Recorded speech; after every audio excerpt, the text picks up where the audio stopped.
கணவன் மனைவியுடைய வாழ்க்கை மகிழ்ச்சியாக அமைய வேண்டும் என்றால் முதலாவது தேவை காதல். விரும்பணும், அவங்கள நேசிக்கணும். கணவன் மனைவி எப்ப நேசிக்கணும்? கல்யாணம் பண்றதுக்கு முன்னாடி கிடையாது. எப்ப நேசிக்கணும்? கல்யாணம் பண்ணதுக்கு பிறகு, ஹலாலாக மாறியதற்கு பிறகு அந்த கணவன் மனைவியை நேசிக்க வேண்டும், மனைவி கணவனை நேசிக்க வேண்டும். அப்பதான் ஐ லவ் யூ இந்த மாதிரி வார்த்தைகள் எல்லாம் பகிரப்படணுமே தவிர வாட்ஸ்அப்ல அந்த ஹார்ட் எல்லாம் அதுக்கு பிறகுதான். கல்யாணம் பண்றதுக்கு முன்னாடியே செஞ்சா ஹராம். அந்த பெண் அந்நிய பெண் தான். திருமணமுடைய அகது நிறைவேறும் வரை அந்த பெண் அந்நிய பெண். எந்த வகையிலும் அந்த பெண்ணோடு தொடர்பு கொள்வதற்கு அனுமதி கிடையாது. காதல். இப்ப இந்த காதல் மலர வேண்டும் என்றால் ஆணுக்கும் பெண்ணுக்கும் என்ன தேவை? முதல் தேவை, கடைசி வரைக்கும் இந்த காதலோடு அன்போடு வாழணும்னு சொன்னா வார்த்தை, போர்டு ரொம்ப முக்கியமானது. ஒரு கணவன் மனைவியுடைய வாழ்க்கையில் உரையாடப்படுகின்ற உரையாடல்கள் மிக முக்கியமானது. ஒரு மனைவியை பொறுத்தவரை, ஒரு பெண்ணை பொறுத்தவரை எப்போதுமே தன் கணவன் தன்னோடு அன்பாக பேச வேண்டும் என்று விரும்புவாள். எப்போதுமே தன் கணவன் தன்னைத்தான் முதல் ரேங்கில் வச்சிருக்கணும்னு நினைப்பார். வேற எந்த பெண்ணை பத்தியும் என் கணவன் என்கிட்ட வந்து பேசக்கூடாது. பேசல என்ன நடக்கும்? நமக்கெல்லாம் தெரியும் என்ன நடக்கும். விரும்ப மாட்டா ஒரு பெண் இயற்கையாகவே. ஒரு பெண் எப்போதுமே கணவன் தன்னுடைய அழகை கூறிக்கொண்டே இருக்க வேண்டும் என்று விரும்புவாள். நம்ம விரும்ப மாட்டோம். நம்ம அழகா இருக்கணும் எப்ப பார்த்தாலும் நம்ம மனைவி சொல்லணும் நம்ம விரும்புவோமா? விரும்ப மாட்டோம். எப்போதுமே நீ எனக்கு ஐ லவ் யூ சொல்லணும்னு விரும்புவோமா? விரும்ப மாட்டோம். ஆனா ஒரு பெண் எப்போதுமே தன் கணவன் தன்னை நேசிக்கிறேன், நான் உன்னை நேசிக்கிறேன், நான் உன்னை நேசிக்கிறேன், நான் உன்னை நேசிக்கிறேன் 10 நிமிஷம் முன்னாடி தான் சொல்லியிருப்போம். அரை மணி நேரம் சொல்லலன்னு சொன்னா அடுத்து கேட்பாங்க ஏன் இதை சொல்லலன்னு சொல்லி. ஒரு பெண் இயற்கையாக அதை விரும்புவாள். ஒரு பெண் இயற்கையாக அதை நேசிப்பாள். ஆனால் அதை வெளிப்படுத்துவதற்கு எம்முடைய ஆண்களில் பலர் தயங்குகிறார்கள். நல்ல வார்த்தைகளை கொண்டு மனைவியிடத்தில் பேசுதல், நல்ல வார்த்தைகளை கொண்டு மனைவியை மகிழ்ச்சிப்படுத்துதல், அந்த மனைவியுடைய அழகை பற்றி புகழ்தல், இதுவெல்லாம் நடக்கும், நடக்கதான் செய்யும். எப்ப நடக்கும்? கல்யாணம் பண்ணி ஒரு வாரத்தில் நடக்கும். கல்யாணம் பண்ணி ஒரு வருஷத்துல நடக்கும். கல்யாணம் பண்ணி ஆபீஸ்க்கு அப்பதான் போயிருப்பார் ஒரு வாரம். அப்போ போன் வந்துச்சுன்னா அவர் எடுத்துட்டு வெளியே ஓடி வந்து பேசுற பேச்சு இருக்க 3 மணிக்கு ஆபீஸ் முடிஞ்சாலும் பேசிட்டே இருப்பார். சமைக்கும் போது இவரே பேசிட்டே சமையலுக்கு உதவி செய்வார். 1 வருஷம் போகும், 2 வருஷம் போகும். ஆபீஸ்க்கு போவார், மனைவிட்ட இருந்து கால் வரும், போன் வரும். மதியம் என்னமா சமைக்கிறது? இப்பதானே வந்திருக்க, என்ன நோயின்னு கால் பண்ணிட்டு இருக்க வைம்பாங்க.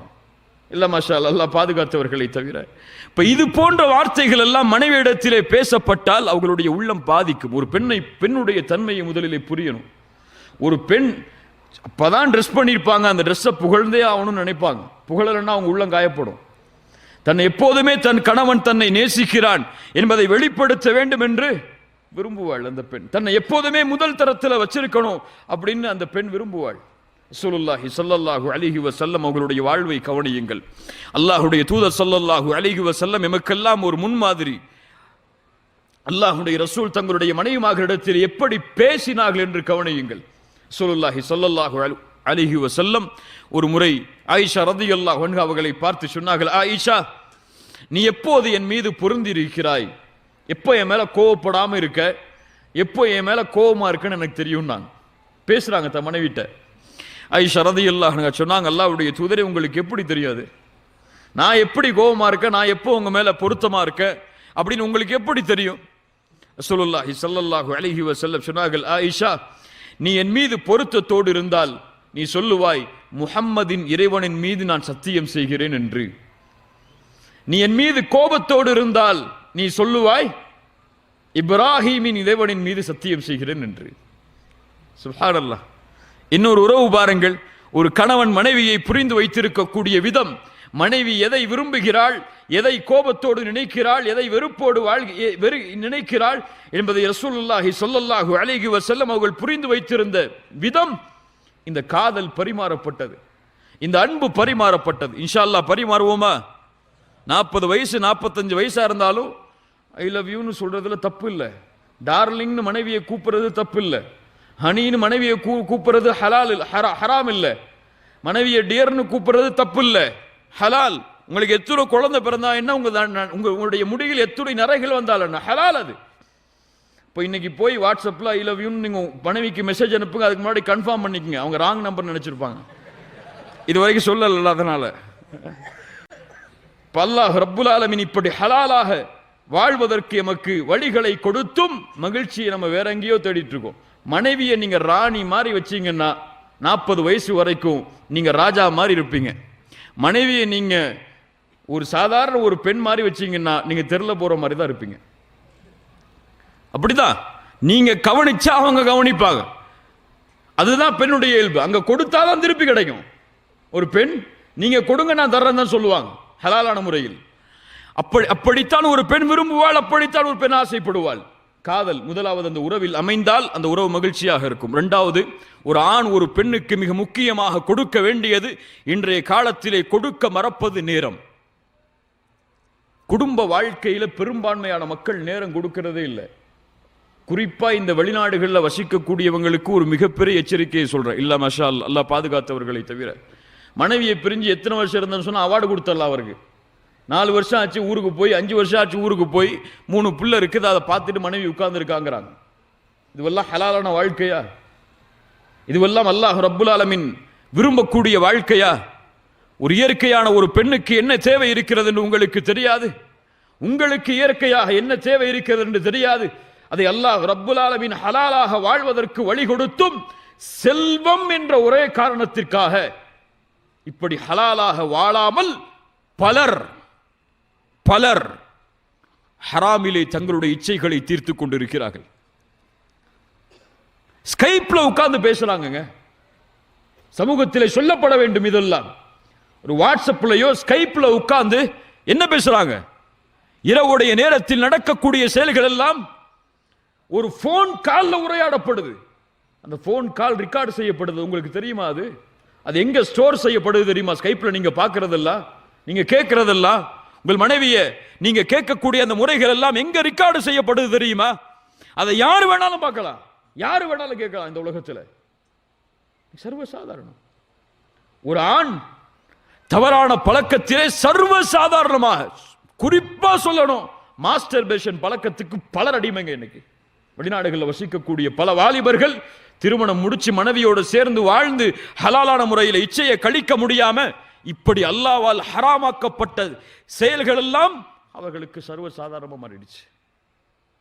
அல்லாஹ் பாதுகாக்கணும், அல்லாஹ் பாதுகாக்கணும். நேரம் மிக முக்கியமானது குடும்ப வாழ்வில். நேரம் கொடுக்கலையேன்னு மனைவி சொன்னா இவர் வாட்ஸ்அப் கணக்கு பார்த்துட்டு இருப்பாரு. காலையில் 8 மணிக்கு ஆஃபீஸ் போனேன், 6 மணிக்கு தான் நான் திரும்பி வந்தேன். அதுக்கு பிறகு 7, 8, 9, 10 தூங்குற வரைக்கும் உன்னோட தானே இருந்தேன். 10 மணி நேரம் உனக்கு, 12 மணி நேரம் ஆபீஸ்க்கு, மீது உள்ளதான தூக்கம். ஏன் நேரம் கொடுக்கலன்னு சொல்ற? ஒரு பெண் இந்த நேரத்தை விரும்பல. நீங்க ஒரு 10 மணி நேரம் அவங்களோட இருக்கணும், 12 மணி நேரம் அவங்களோட இருக்கணும், அவங்களோட உட்கார்ந்து இருக்குங்கிற நேரத்தை விரும்பல. எந்த நேரத்தை விரும்புறாங்க? வீட்டில் உட்கார்ந்து இருந்தாலும் வாட்ஸ்அப்ல உட்கார்ந்து இருக்கீங்களே, வீட்டில் இருந்தாலும் போன் பேசிக்கிட்டே இருக்கிறீங்களே, இந்த நேரம் அவங்களுக்கு வேணும். அந்த பெண்ணுக்கு தேவை அந்த பெண்ணின் மீது கவனம், அவ்வளவுதான். நான் உன்னை பார்த்துட்டு இருக்கேன், நான் உன்னை பார்க்கிறேன், நான் உன்னை கவனிக்கிறேன், நீ தான் எனக்கு முக்கியம், மற்றதெல்லாம் முக்கியம் இல்லைன்னு தெரியணும். அந்த பெண்ணுக்கு என்னை விட இவருக்கு போன் தாங்க முக்கியம்னு தெரிஞ்சா என்ன நடக்கும்? குடும்பத்தில் மகிழ்ச்சி இருக்குவா? அந்த பெண் சந்தோஷத்தை கொடுப்பாளா? இப்போ நேரம் குடும்ப வாழ்வில் மிக முக்கியமானது. இது இருந்தால்தான் மகிழ்ச்சி அந்த குடும்பத்தில் அமையும். குடும்பத்தோடு உட்கார்ந்து இஃப்தார் செய்யுங்க, குடும்பத்தோடு உட்கார்ந்து சஹர் செய்யுங்க, குடும்பத்தோடு ஒரு நாள் வெளியே போய் ஒரு ஹோட்டலில் போய் சாப்பிடுங்க, பிள்ளைகளுக்கு நேரம் கொடுங்க. நீங்க எப்படி உங்க மனைவிக்கு முக்கியத்துவம் கொடுக்கிறீங்களோ அப்படித்தான் அவங்க உங்களுடைய பிள்ளைகள் அவங்களுடைய மனைவிமார்களுக்கு முக்கியத்துவம் கொடுப்பாங்க. உங்களை ரோல் மாடலா எடுத்திருப்பாங்க. என்னுடைய வாப்பாக்கு என்னுடைய அம்மா தான் முதல் தரம், அது போல என்னுடைய மனைவிக்கு நான் தான் முதல் தரம் நினைப்பாங்க. நீங்க உங்களுடைய மனைவிய ஏதோ தேவைக்காக மட்டும் டீ எடுத்துட்டு வா, அல்லது காபி எடுத்துட்டு வா, அல்லது துணியை துவைச்சு போடு, அல்லது வீட்டுக்கு இந்த சமையலை செய்யன்னு சொல்லி ஒரு வேலைக்காரியாக மட்டும் பயன்படுத்தினால் உங்கள் பிள்ளை எப்படி பயன்படுத்துவாள் அவங்களுடைய மனைவியை? நீங்க தான் உங்களுடைய பிள்ளைகளுக்கு ஆசிரியர், வேற யாரும் கிடையாது. வேற யார்கிட்ட போய் படிக்க போறாங்க அவங்க இந்த விஷயத்தை எல்லாம்? ரசூலுல்லாஹி ஸல்லல்லாஹு அலைஹி வஸல்லமுடைய வாழ்க்கையை பார்ப்போம் பின்னால். மூன்றாவது, குடும்ப வாழ்வு மகிழ்ச்சியாக இருக்கணும்னு சொன்னா நம்பிக்கை இருக்கணும் கணவன் மனைவி மேல. ஒரு மனைவி கணவனை முழுமையாக நம்பியே ஆக வேண்டும். ஒரு பெண்ணை கணவன் முழுமையாக நம்பியே ஆக வேண்டும் அவர்களுடைய மனைவியை. இந்த நம்பிக்கையில கொஞ்சம் குறைஞ்சாலும் முடிஞ்சு போச்சு. இன்னைக்கு உள்ள இந்த இணையதள கலாச்சாரத்தில் ஒரு கணவன் மனைவி இந்த இருவரை எதை விரும்புறாங்க தெரியுமா? எங்கிட்ட எல்லாமே இவர் ஓப்பனா இருக்கணும்னு விரும்புறாங்க. எதையும் இவர் மறைச்சிடக்கூடாது. ஃபேஸ்புக்கில் யார் ஃப்ரெண்ட் ரிக்வெஸ்ட் கொடுக்கிறாங்கிற முதற்கொண்டு எனக்கு தெரியணும். எல்லாம் எனக்கு ஓப்பனா இருக்கணும். அதை தெரிவதற்காக எதை செய்ய வேண்டும் என்று நினைத்தாலும் அவங்க செய்கிறார்கள். கணவனுக்கு தெரியாம போனை செக் பண்றது, மனைவிக்கு தெரியாம போனை செக் பண்றது, என்ன பழக்கம் இதெல்லாம்? உங்கள் மனைவியை வைத்துக் கொண்டு போனை கேட்டு பாருங்கள், சரியான விஷயம். ஆனால் மனைவி இல்லாத பொழுது போனை எடுத்து பார்த்தால் என்ன உள்ளத்தில் இருக்கு? உங்களுக்கு சந்தேகம் இருக்கு.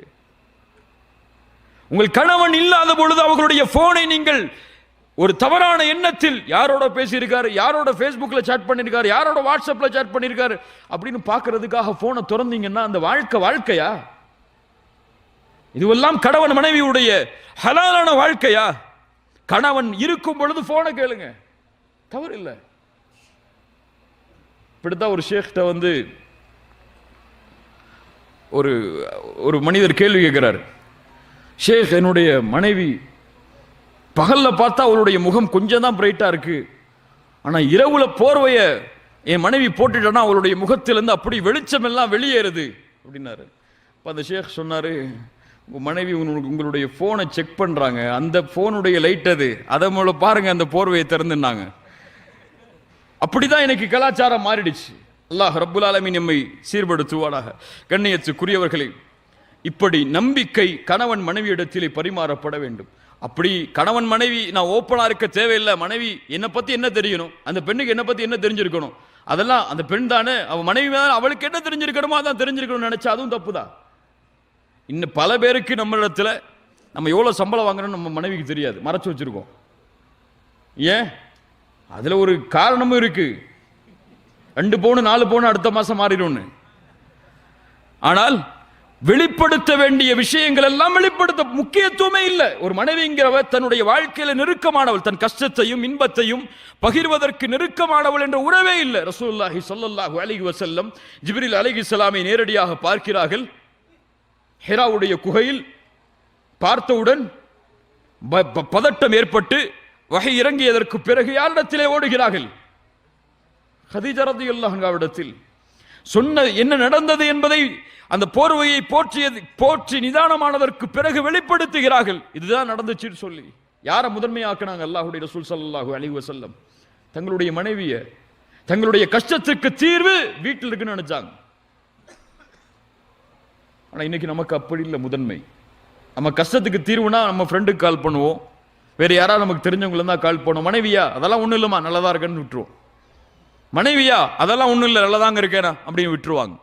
இப்ப இந்த முதன்மை குடும்பத்தில் கணவனும் மனைவியும் ஒவ்வொருவரும் ஆக்கப்படவில்லை என்றால் சந்தோஷம் இருக்காது, மகிழ்ச்சி இருக்காது. அது உங்களுடைய உறவு, உங்களிடமிருந்து படைக்கப்பட்ட பெண் அவள், உங்களுக்காகவே தங்களுடைய வாழ்க்கையை அர்ப்பணித்த பெண் அவள், அர்ப்பணித்த ஆணவன். இந்த உணர்வு இந்த இருவருக்கும் மத்தியிலே பகிரப்பட வேண்டும். ரசூலுல்லாஹி ஸல்லல்லாஹு அலைஹி வஸல்லம் சிறந்த முன்மாதிரி கணவன். தங்களுடைய மனைவிமார்களோடு அவர்களுக்கு இருந்த ரொமான்டிக் மாதிரி யாருக்கு இருக்க முடியாது. ரொமான்ஸ் ஹராம் தான். ஹராமா? மனைவிமார்கள்ட்ட ரொமான்ஸ் இருக்கிறது ஹராமா ஹலாலா? ஹலால். ரசூலுல்லாஹி ஸல்லல்லாஹு அலைஹி வஸல்லம் உடைய ரொமான்ஸ் என்ன தெரியுமா? இன்னைக்கு உது செஞ்சுட்டு மனைவி ஏதாவது துணியை கொடுக்க வருவாங்க, காசை கொடுக்க வருவாங்க, கைப்பிடிச்சுன்னா ஐயோ அஸ்தக்ஃபிருல்லாஹ் உது போயிருமேன்னு சொல்லி மறுபடியும் உது செய்வோம். தொட்டாத என்ன தொட்டாதம்பாங்க. ரசூலுல்லாஹி ஸல்லல்லாஹு அலைஹி வஸல்லம் உடைய ரொமான்ஸ் என்ன தெரியுமா?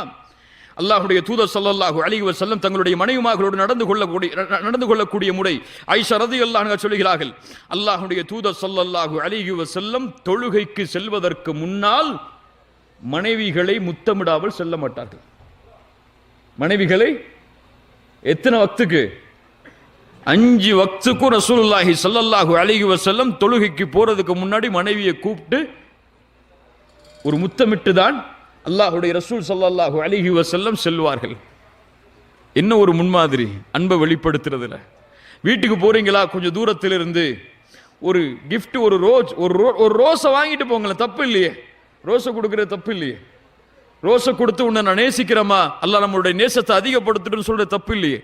அந்த பெண் எதை விரும்புகிறாளோ அதை ஒரு அன்பளிப்பாக அந்த பெண்ணுக்கு செய்வது தப்பு இல்லையே. இப்படி அன்பும் பாசமும் காதலாக அந்த குடும்பத்தில் வெளிப்படுத்தப்பட்டால் நிரந்தரமாக அந்த அன்பு அமையும். அப்துல்லா இப்னு மஸ்ஊத் ரலியல்லாஹு அன்ஹு தங்கள் மனைவியை அதிகமாக நேசித்த நபித்தோழர்களில் ஒருவர். அப்துல்லா இப்னு மஸ்ஊத் ரலியல்லாஹு அன்ஹு வீட்டுக்கு போறதுக்கு முன்னாடி வாகனத்தை நிப்பாட்டி இறங்கி ஆடைகள் எல்லாம் சரிபடுத்துவாங்க. தங்களுடைய முகத்தை எல்லாம் தொடச்சு தலையெல்லாம் நல்ல சீவி உள்ள போவாங்க. சில சஹாபாக்கள் அதை பார்த்து சிரித்தார்கள். அப்துல்லா இப்னு மஸ்ஊத், என்ன செய்கிறாய்?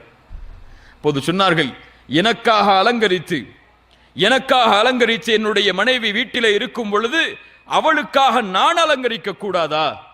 பல பேர் கேட்பாங்க, அதெல்லாம் அந்த காலத்து மனைவி, சஹாபிய பெண்களை சொல்றீங்க, இந்த காலத்துல எல்லாம் அப்படி இல்லைன்னு சொல்லக்கூடாது.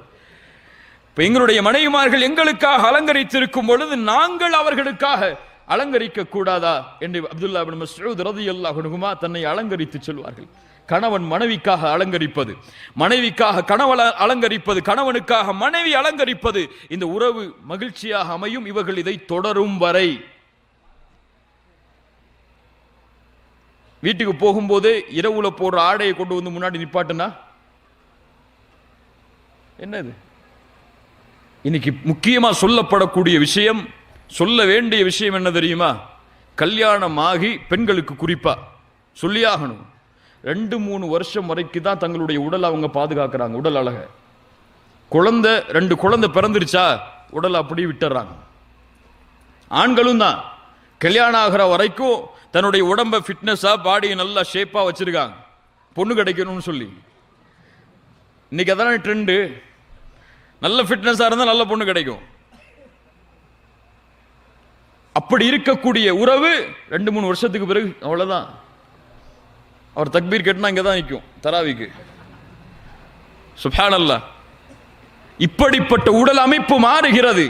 இது கணவன் மனைவிக்கு செய்ய வேண்டிய கடமை. அது கணவன் தன்னுடைய உடல் அழகை பாதுகாக்க வேண்டும், மனைவி தன்னுடைய உடல் அழகை பாதுகாக்க வேண்டும்.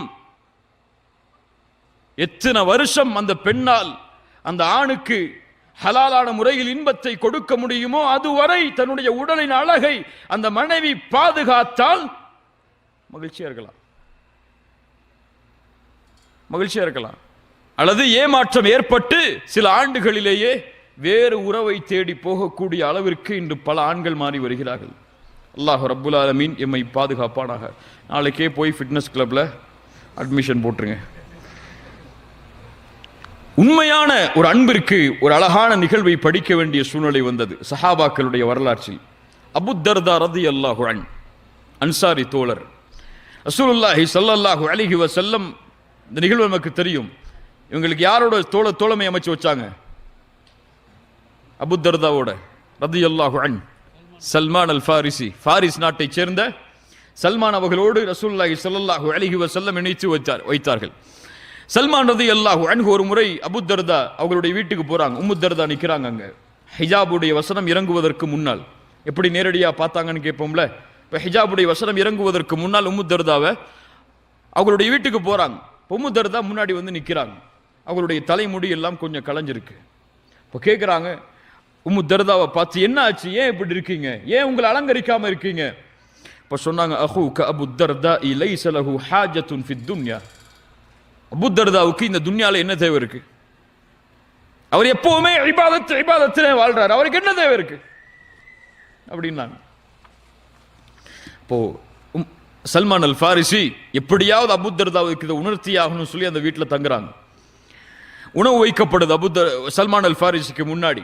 அபூ தர்தா உள்ள வர்றாங்க. சல்மான் அல் ஃபாரிசி சொல்றாங்க அபூ தர்தாவை பார்த்து, அபூ தர்தா வாங்க சாப்பிடுவோம். அபூ தர்தா சொன்னாங்க, நான் நோன்பாளி, நஃபிலான நோன்பு தானே, விருந்தாளி வந்திருக்கேன், பரவாயில்லை, நோன்பு முடிங்க, சாப்பிடுங்க. சாப்பிட்றாங்க. இரவுடைய நேரம் வருது. அபூ தர்தாவும் சல்மான் அல் ஃபாரிசி ரலியல்லாஹு அன்ஹுமா 2 பேரும் தூங்க போறாங்க. சல்மான் அல் ஃபாரிசி தூங்கக்கூடிய நிலைமை வந்ததுக்கு பிறகு அபூ தர்தா எழுந்து தொழ ஆரம்பிச்சாங்க. முதல் இரவுடைய முதல் நேரத்திலேயே சல்மான் அல் ஃபாரிசி ரலியல்லாஹு அன்ஹு சொன்னாங்க, அபூ தர்தா கொஞ்சம் வாங்க, உட்காருங்க, தூங்குங்க. முதல் இரவுல வாங்கணும்னு அவசியம் இல்லை, தூங்க வச்சாங்க. சல்மான் அல் ஃபாரிசி கொஞ்சம் கண்ணு மூடினதுக்கு பிறகு மறுபடியும் எழுந்து தொழ ஆரம்பிச்சாங்க. அபூ தர்தா தூங்குறீங்களா இல்லையா? தூங்க. கடைசி 3வது இரவு வந்துச்சு.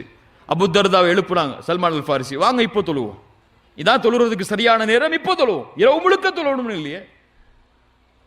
அப்போது சொன்னார்கள், அபூ தர்தா, உன்னுடைய ரப்புக்கு செய்ய வேண்டிய கடமை இருக்கிறது, உன் நஃப்ஸுக்கு செய்ய வேண்டிய கடமை இருக்கிறது, உன் குடும்பத்திற்கு செய்ய வேண்டிய கடமை இருக்கிறது. ஒவ்வொன்றின் கடமையையும் நீ கொடுத்தே ஆக வேண்டும். ரசூலுல்லாஹி ஸல்லல்லாஹு அலைஹி வஸல்லம் இடத்தில் இந்த செய்தியை கொண்டு போய் சேர்த்தாங்க சல்மான் அல் ஃபாரிசி. ரசூலுல்லாஹி ஸல்லல்லாஹு அலைஹி வஸல்லம் சொன்னார்கள், ஸதக சல்மான், சல்மான் உண்மையை சொன்னார். ஆமா, அவர் சொன்னது உண்மைதான். மனைவிக்கு கடமை இருக்கிறது, அதை அபூ தர்தா நிறைவேற்றியாக வேண்டும் அல்லாஹ்வுடைய கடமையோடு. என்ன ஒரு நீதமான மார்க்கம் பாருங்கள். அபூ தர்தா, உம்மு தர்தா ரலியல்லாஹு அன்ஹுமா, இந்த 2 பேரும் சிறந்த கணவன் மனைவி. உம்மு தர்தா ரலியல்லாஹு அன்ஹா அல்லாஹ்வுடைய தூதர் ஸல்லல்லாஹு அலைஹி வஸல்லம் உடைய பெரும்பான்மையான பிரயாணங்கள் இருக்க ஆசைப்பட்டாங்க மார்க்க கல்விக்காக. 2 பேரும் இந்த தீனோடு தன்னை இணைத்துக் கொள்வதற்கு அவ்வளவு போராடினார்கள். சிறந்த கணவன் மனைவியாக அதற்கு பிறகு வாழ்ந்து காட்டினார்கள், கடமைகளை நிறைவேற்றி. அபூ தர்தா ரலியல்லாஹு அன்ஹு அவருடைய மரண நேரம் வருகிறது. உம்மு தர்தா ரலியல்லாஹு அன்ஹா அபூ தர்தா அவர்களுடைய அருகில் இருக்கிறாங்க. அப்ப சொல்றாங்க அவங்களுடைய மரண நேரத்தில் தன்னுடைய கணவனை பார்த்து, என்னுடைய கணவரே, இந்த துன்யாவுடைய வாழ்க்கையில என்ன பெண் கேட்டு என்னுடைய வாப்பாட்ட போய் நின்னீங்க, நீங்க என் வாப்பா உங்களுக்கு என்ன திருமணம் முடிச்சு கொடுத்தாரு, அல்லாஹ் இடத்துல நான் துஆ செய்றேன், சொர்க்கத்தில் அல்லாஹ் எமக்கு திருமணம் செய்யணும்னு சொல்லி, சொர்க்கத்திலேயும் நம்ம கணவன் மனைவியாக வாழ வேண்டும் என்று அதற்காக உங்களுக்கு நான் வாக்கு கொடுக்கிறேன். சொர்க்கத்தில் நான் உங்களுக்கு மனைவியா வரணும்னு ஆசைப்படுறேன். இந்த உலகத்தில் எப்படி இருந்தோமோ அது போல சொர்க்கத்திலையும் நீங்க என்னுடைய கரத்தை பிடிக்கணும்னு ஆசைப்படுற அப்படின்னு சொல்றாங்க. ஒரு மனைவி கணவனை புகழ்ச்சிக்காக அந்த நேரத்தில் சொல்லக்கூடிய வார்த்தை நமக்கு தெரியும். அபூ தர்தா ரலியல்லாஹு அன்ஹு அவர்கள் மரணமானதற்கு பிறகு அந்த உம்மு தர்தா ரலியல்லாஹு அன்ஹாவை யார் பெண் கேட்டு வருகிறார்கள் தெரியுமா? ஒரு ஹலீஃபா முஆவியா ரலியல்லாஹு அன்ஹு பெண் கேட்டு வர்றாங்க.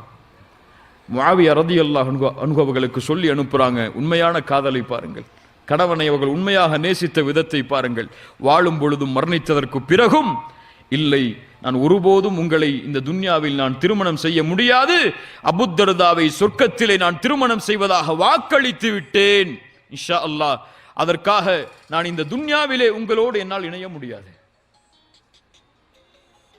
ஒரு ஹலீஃபாக்கு சொல்லி அனுப்புறாங்க. சுப்ஹானல்லாஹ், என்ன ஒரு நேசம், என்ன ஒரு பாசம் பாருங்கள், என்ன ஒரு காதல் இது. இதுவல்லவா எமக்கு முன்மாதிரி காதலாக முன்வைக்கப்பட வேண்டும். ஆனா இன்னைக்கு சினிமா நடிகைகளும் நடிகர்களும் ஒரு பணத்திற்காக காசுக்காக நடிக்கக்கூடிய நடிப்பு எமக்கு முன்மாதிரியா தெரியுது காதலுக்கு. இந்த மாதிரி வாழணும்பா அப்படின்னு அவங்கள முன்மாதிரியா காட்டுறோம். அல்லாஹ் ரப்புல் ஆலமீன் நம்மை சீர்படுத்துவானாக. கணவன் மனைவியுடைய வாழ்க்கை மகிழ்ச்சி அடைய வேண்டும் என்றால் மிக முக்கியமான அடுத்த தேவை மரியாதை, ரெஸ்பெக்ட். கணவன் மனைவியை மதிக்க வேண்டும், மனைவி கணவனை மதிக்க வேண்டும். கல்யாணமானதுல இருந்து மூத்தார வரைக்கும். ஆனா இன்னைக்கு 2 வருஷம் நல்ல கவனிப்பு, 3 வருஷம் நல்ல கவனிப்பு, 4வது வருஷம் இருக்கிறத சாப்பிட்டுட்டு படுத்துருங்க, அவ்வளவுதான். இல்ல மாஷா அல்லாஹ், அல்லாஹ் பாதுகாத்தவர்களை தவிர. இதான் நிலைமை. பெருநாளைக்கு கல்யாணம் முடிக்கிற முன்னாடியே 10 புடவை எடுத்து வச்சிருப்பாரு இவர். அடுத்த பெருநாளைக்கு நீ போடுறதுக்கு இப்பவே புடவை வாங்கி வச்சுட்டோமான்னு சொல்லி அவங்க மாமியாட்ட சொல்லுவாரு. உங்க மகளை திருமணம் முடிக்கிறதுக்கு முன்னாடியே 2 பெருநாளைக்கு புடவை என் வீட்டில் இருக்குன்னு சொல்லி. கல்யாணம் ஆனதுக்கு பிறகு போன ரமதான்ல எடுத்த புடவை ஒரு தடவை தானே கட்டுனீங்க, அதே கட்டுங்க பரவாயில்ல அப்படின்ட்டு போயிடுவாரு. 3 வருஷம் 4 வருஷம் கழிஞ்சதுக்கு பிறகு மனைவி கணவனிடத்திலே அப்படித்தான், கணவன் மனைவியிடத்திலே அப்படித்தான். இந்த மரியாதைகள் எல்லாம் கொஞ்ச நாள் தான், அல்லது ஒரு பயமா உருவாகிறது. அது யாருக்கு பயப்படுறாங்க இன்னைக்கு? யாருக்கு பயப்படுறாங்க? கணவன் மனைவிக்கு பயந்த காலம்லாம் மாறி போச்சு. இப்போ மனைவிக்கு கணவன் பயப்படுறாங்க. மனைவிக்கு பயப்படாதவங்க எல்லாம் எழுந்துருங்க, கையை உயர்த்துங்க, எழுந்திருக்கூடாது. மிஸ்ரில் இப்படிதான் ஒரு போட்டி நடந்துச்சான். கணவனுக்கு மனைவிக்கு பயப்படாத கணவர்கள் எல்லாம் இந்த லைன்ல வந்து நில்லுங்க, யாரு பயப்படுறாங்களோ அவங்க மட்டும், பயப்படுறவங்க எல்லாம் லைன்ல வாங்க, பயப்படாதவங்க எல்லாம் இன்னொரு லைன்ல நில்லுங்கன்னு சொல்லி இப்போ அந்த கூட்டத்தில் இருந்த எல்லாருமே மனைவிக்கு நாங்கள் பயப்படுறோம் அப்படின்னு ஒரு லைனில் வந்து நின்ட்டாங்க. ஒத்துக்கிறோம், நாங்கள் நீ வீடியோ காமிச்சிடாதீங்க, அப்போ எங்கள் வீட்டுக்கு போனால் நிலைமை வேற மாதிரி ஆயிரும், நாங்கள் நின்றுக்கிறோம் அப்படின்னு ஒரு லைனில் நின்ட்டாங்க. நாங்கள் எல்லாம் பயப்படுற கூட்டம்னு சொல்லி ஒரே ஒரு ஆள் மட்டும் ஓரத்தில் நின்னாராம், பயப்படாத கூட்டத்தில். அந்த மக்கள்லாம் சொன்னாங்களாம், எவ்வளவு பெரிய வீணப்பாய, இந்த காலத்தில் இருந்தும் மனைவிக்கு பயப்படாமல் வாழ்றாரு ச அப்படின்னு சொல்லி அவர்கிட்ட போய் கேட்டாங்க, உங்களுக்கு தாங்க அவார்டு, நீங்க தான் இந்த நிகழ்ச்சியில் வெற்றி பெற்றவர். அவர் சொன்னாரா, என் மனைவி இப்பதான் ஃபோன் பண்ணி சொன்னாங்க இங்க நிக்க சொல்லி, அதனால தான் நிக்கிறேன்னு. இப்படித்தான் எனக்கு நிலைமை இருக்கு. அல்லாஹ் ரப்புல் ஆலமீன் நம்மை சீர்படுத்துவானாக. கணவன் இந்த மரியாதையை சதா நேரமும் எதிர்பார்க்கிறான், பயத்தை அல்ல, பயந்து செய்யறதை இல்லை. ஆனா இன்னைக்கு இது இவனுக்கு வெளியே கிடைக்குது. 2 வருஷத்துக்கு பிறகு ஆபீஸ்க்கு டெய்லி போனா ரிசப்ஷனிஸ்ட் எழுந்து குட் மார்னிங் சார், எப்படி இருக்கீங்க சார், சாப்பிட்டீங்களா சார் கேட்குறாங்க.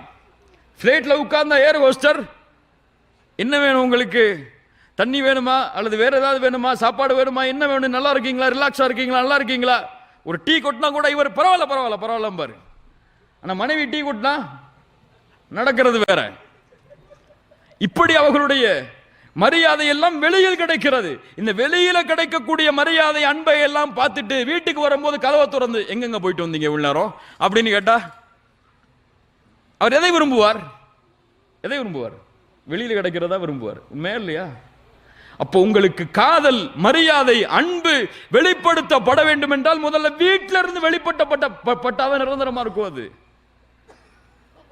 அப்பதான் அது உறுதியாகும். அது இல்லை என்றால் உறுதியாகாது. அவர் எங்கே கிடைக்கிறதோ அதை தேடி செல்வார். அதுபோல்தான் மனைவியும் எங்கே கிடைக்கிறதோ அதை தேடி செல்வாள். அல்லாஹ் ரப்புல் ஆலமீன் நமக்கு புரியக்கூடிய ஆற்றலை தருவானாக. கணவன் மனைவியுடைய வாழ்க்கை மகிழ்ச்சியாக அமைய வேண்டும் என்றால் மிக முக்கியமான தேவை, மிக முக்கியமானது, அதற்கு பிறகு நன்றியோடு நடந்து கொள்ளுதல். கணவனும் மனைவியும் ஒரு 2 வருஷம் நன்றியா இருப்பாங்க. எல்லாமே இன்னைக்கு கொஞ்ச காலம் தாங்க, அப்படிதான் இன்னைக்கு பார்க்கிறோம் குடும்ப உறவுகளை. கொஞ்ச காலத்துக்கு பிறகு திருப்தியே இல்லாத மாதிரி தான். இல்ல மஷா அல்லா பெரும்பான்மையான மக்கள் வர்றாங்க. ஒரு ஆளை கூப்பிட்டு தனி ரூம்ல உட்கார வச்சு உங்க மனைவியை பத்தி சொல்லுங்கன்னா அவ்வளவுதான், அவர் அழுது புலம்பிடுவார். இன்னைக்கு அப்படிதான் இன்னைக்கு நிலைமை இருக்கு. இல்ல மஷா அல்லா, நல்லா பாதுகாத்தவர்களை தவிர. இந்த நன்றி கணவன் மனைவியிடத்திலே காட்டப்பட வேண்டும். உங்கள் மனைவிக்கு நீங்கள் நன்றி செலுத்த வேண்டிய கடமை இருக்கிறது. உங்கள் கணவனுக்கு நீங்கள் நன்றி செலுத்த வேண்டிய கடமை இருக்கிறது. அதை செய்யுங்கள். அவர்களுடைய ரூஹை அல்லாஹ் எடுப்பதற்கு முன்னால் யோசிச்சு பாருங்க. என்னதான் உங்க மனைவி செய்யட்டும், உங்களுக்கு உங்க மனைவி இல்லாத ஒரு வாழ்க்கையை நீங்க நினைச்சு பாருங்க. கொஞ்சம் யோசிச்சு பாருங்க. கணவன் இல்லாத வாழ்க்கையை நீங்க நினைச்சு பாருங்க. மனைவிமார்களே எப்படி இருக்கும்னு சொல்லி, என்ன ஆகும்னு சொல்லி. விதவையாக ஆகிய பெண்களிடத்திலே சென்று கேட்டால் தெரியும் அந்த வாழ்க்கையுடைய அருமை என்னவென்று.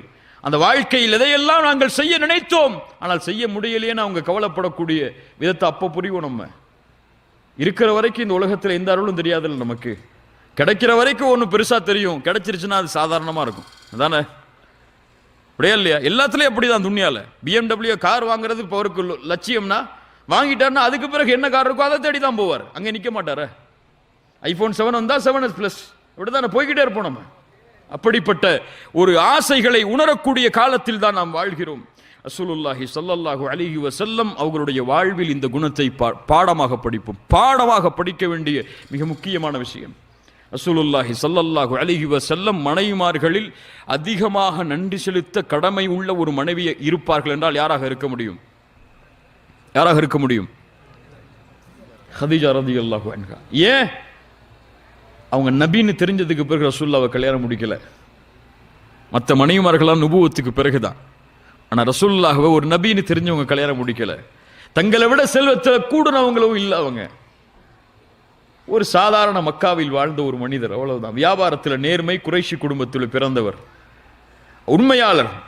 இந்த தன்மைகளுக்காகவே தன்னை ஒரு பெண் ஏற்றுக்கொண்டாள். நுபுவத்துக்கு முன்னாடியும் நுபுவத்துக்கு பிறகும் ரசூலுல்லாஹி ஸல்லல்லாஹு அலைஹி வஸல்லம் உடைய வாழ்க்கையில் அவர்கள் மரணிக்கும் வரை, ஹதீஜா ரலியல்லாஹு அன்ஹா அவருடைய மரணம் வரை ஒரு சிறந்த மனைவியாக வாழ்ந்து மரணித்தார்கள். 1000 உதாரணங்களை சொல்லலாம். அப்படிப்பட்ட ஒரு பெண்ணுடைய மரணம் ரசூலுல்லாஹி ஸல்லல்லாஹு அலைஹி வஸல்லம் உங்களுடைய ஒட்டுமொத்த வாழ்க்கையிலும் பிரதிபலித்தது. எப்பெல்லாம் அந்த பேரை கேட்டாலே ரசூலுல்லாஹி ஸல்லல்லாஹு அலைஹி வஸல்லம் அவங்கள பற்றிய நல்ல செய்திகளை சொல்லாம விட மாட்டாங்க. ஆயிஷா ரதியல்லாஹு அன்ஹா சொல்றாங்க, கதீஜா ரதியல்லாஹு அன்ஹா மேல ரசூலுல்லாஹி ஸல்லல்லாஹு அலைஹி வஸல்லம் வைத்திருந்த பாசம் எப்படி என்று. இந்த ரசூலுல்லாஹி ஸல்லல்லாஹு அலைஹி வஸல்லமுடைய மனைவிமார்களில் கதீஜா அவர்கள் மீது நான் பட்ட ரோஷத்தை போன்று யார் மேலும் நான் ரோஷப்படல. வீட்டில் ஏதாவது ஆடுகள் அறுக்கப்பட்டால் கூட அந்த இறைச்சியின் மாமிசங்களை கதீஜா ரதியல்லாஹுடைய மரணத்துக்கு பிறகு அவர்களுடைய தோழிகளுக்கு ரசூலுல்லாஹ் கொடுத்து அனுப்புவாங்க. தன் மனைவியை நினைச்சு எப்படி நன்றி உள்ளவர்கள் அவர்கள். ஆயிஷா ரதியல்லாஹு அன்ஹா சொல்றாங்க, ரொம்ப முக்கியமா கவனிக்கப்பட வேண்டிய நபிமொழி. ஒரு முறை கதீஜா ரதியல்லாஹு அன்ஹா பத்தி ரசூலுல்லாஹி ஸல்லல்லாஹு அலைஹி வஸல்லம் பேசிக்கிட்டே இருக்காங்க, புகழ்ந்துகிட்டே இருக்கிறாங்க. ஆயிஷா ரதியல்லாஹு அன்ஹாவுக்கு ரொம்ப ரோஷம் வந்துருச்சு. கேட்டாங்க ரசூலுல்லாஹ், கேட்கக்கூடாத கேள்வியை கேட்டுட்டாங்க. யா ரசூலுல்லாஹ், உங்களுக்கு அல்லாஹ் எவ்வளவுதான் மனைவிமார்களை அல்லாஹ் உங்களுக்கு மாற்றி கொடுத்தாலும் இன்னும் அந்த வயசான பெண்ணை நினைச்சிட்டு இருக்கீங்களேன்னு சொல்லி ரசூலுல்லாஹி ஸல்லல்லாஹு அலைஹி வஸல்லம் மிக முக்கியமான பதிலை தன் மனைவியின் மீது கோபப்படாமல் அவர்கள் உணர வேண்டும் என்பதற்காக சொன்னார்கள். கதீஜா ரலியல்லாஹு அன்ஹாவை பற்றி ரசூலுல்லாஹி ஸல்லல்லாஹு அலைஹி வஸல்லம் ஆயிஷா ரலியல்லாஹு அன்ஹாவுக்கு உணர்த்துகிறார்கள். எப்படி? ஆயிஷா, யார் தெரியுமா அந்த பெண்? கத் ஆமன்து பி இத் கஃபர பின் நாஸ். என்னை ஈமான் கொண்டால் அந்த பெண் மக்கள் என்னை புறக்கணித்த பொழுது, வஸத்தகனி, என்னை உண்மைப்படுத்தினால், நான் உண்மையாளர் என்று கூறினாள், ரலியல்லாஹு அன்ஹா, மக்கள் என்னை பொய்ப்படுத்திய பொழுது, மக்கள் என்னை புறக்கணித்த பொழுது, ஒதுக்கிய பொழுது அவர்களுடைய செல்வத்தால் என்னை அரவணைத்துக் கொண்டாள். அல்லாஹ் ரப்புல் ஆலமீன் எந்த மனைவிமார்கள் மூலமாகவும் கொடுக்காத வாரிசை அல்லாஹ் எனக்கு அந்த பெண்ணின் மூலமாக கொடுத்தான். எதை செய்யாம இருக்கட்டுங்க உங்களுடைய மனைவிமார்கள், நன்றி செலுத்துறதுக்கு, அந்த பெண்ணுக்கு நீங்க நன்றியோட வாழ்றதுக்கு உன்னுக்கு நன்றி செலுத்த வேணாம். ரசூலுல்லாஹி ஸல்லல்லாஹு அலைஹி வஸல்லம் சொன்ன கடைசி வார்த்தை, அல்லாஹ் எனக்கு மற்ற மனைவிமார்கள் மூலமாக கொடுக்காத குழந்தை அல்லாஹ் அவர்கள் மூலமாக கொடுத்தான். உங்களுடைய மனைவியின் மூலமாக அல்லாஹ் ரப்புல் ஆலமீன் ஒரு குழந்தையை கொடுத்தால் அது எவ்வளவு பெரிய நிஅமத் தெரியுமா? குழந்தை கிடைக்கிறதுக்கு இன்னைக்கு கஷ்டப்படக்கூடிய குழந்தை இல்லாத பெண்களிடத்தில் போய் கேட்டு பாருங்க. 2 குழந்தை 3 குழந்தை பெற்று ஒரு பெண் கொடுக்கிறாள்னா சாதாரணமானதா? உங்க குழந்தை இல்லாத பெண்களிடத்தில் சென்று அந்த குழந்தையை பெருக்க வேண்டும் என்ற ஆசை உள்ளவர்களிடத்தில் சென்று அந்த அருமையை கேட்டு பாருங்க.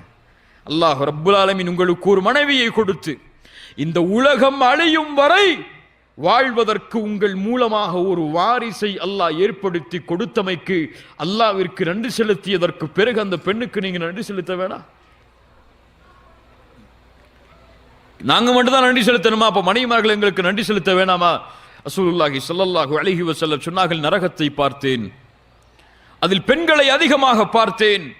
அவர்கள் மறுப்பாளர்களாக இருப்பார்கள். இருந்த காரணத்தால் ரசூலுல்லாஹ்விடத்தில் கேட்டார்கள் சஹாபாக்கள், யக்ஃபுர்ன பில்லாஹ், அல்லாஹ்வை மறுத்த காரணத்தால் அவர்கள் நரகத்தில் இருந்தாங்களா அவ்வளவு அதிகமா? ரசூலுல்லாஹி ஸல்லல்லாஹு அலைஹி வஸல்லம் சொன்னார்கள், இல்லை, அவர்கள் கணவன்மார்களுக்கு மறுத்தவர்களாக, நன்றி இல்லாதவர்களாக வாழ்ந்த காரணத்தால். எப்படி அல்லாஹ்வுடைய தூதரே, கணவன்மார்களுக்கு நன்றி இல்லாமல் அவர்கள் வாழ்ந்தார்கள்? அவ்வளவு காலம் அவர்கள் வாழும் பொழுதெல்லாம் அவர்களுக்கு நலவை செய்திருப்பான். ஆனால் ஏதாவது ஒரு காரியம் நடந்திருக்கும். அப்போது அந்த பெண் சொல்வாள், மா ரஅய்து மின்க கைரன் கத்து. பல பேர் கேட்டிருக்கலாம் இந்த வார்த்தையை, உங்கள்ட்ட இருந்து எதுவுமே எனக்கு கிடைக்கலன்றவா. இப்படி அந்த பெண், சாதாரண வார்த்தை இல்லை, இப்படி அந்த பெண் கூறுவாள், இப்படி கணவனுக்கு நன்றி இல்லாத பெண்களை நரகத்திலே நான் அதிகமாக பார்த்தேன். சுப்ஹானல்லாஹ். கண்ணியத்துக்குரியவர்களே, ரசூலுல்லாஹி ஸல்லல்லாஹு அலைஹி வஸல்லம் சொன்னார்கள். இறுதியாக இந்த விஷயங்களை கூறி முடிக்கிறேன். கைருக்கும் கைருக்கும் லி அஹ்லி வ அன கைருக்கும் லி அஹ்லி. உங்களிலே சிறந்தவர்கள் உங்களுடைய குடும்பத்தாரிடத்திலே சிறந்தவர் தான், அவ்வளவுதான். நீங்க தொழுங்க, ஜக்காத்து கொடுங்க, ஹஜ்ஜி செய்யுங்க, தஅவா செய்யுங்க, என்ன வேணாலும் செஞ்சுங்க. உங்களுடைய மனைவி இடத்திலே நீங்கள் சிறந்த கணவராக இல்லை என்றால் சிறந்த மனிதர் நீங்கள் இல்லை. ரசூலுல்லாஹ்வுடைய சான்று. அதுபோல பெண்கள் ஐயும்ரஅத்தின் மாத்தத் வ ஸௌஜுஹா அன்ஹா ராதின் தഖலத்தில் ஜன்னah, எந்த ஒரு பெண் கணவனின் பொருத்தத்தோடு மரணிக்கிறாளோ அவள் சொர்க்கம் செல்வாள். சுப்ஹானல்லாஹ். கணவனின் பொருத்தம் இருந்தால் சொர்க்கம், கணவனின் பொருத்தம் இல்லை என்றால் சொர்க்கம் இல்லை. இப்ப இஸ்லாமிய மார்க்கம் இந்த உறவை அமைத்த முறையே இதுதான்.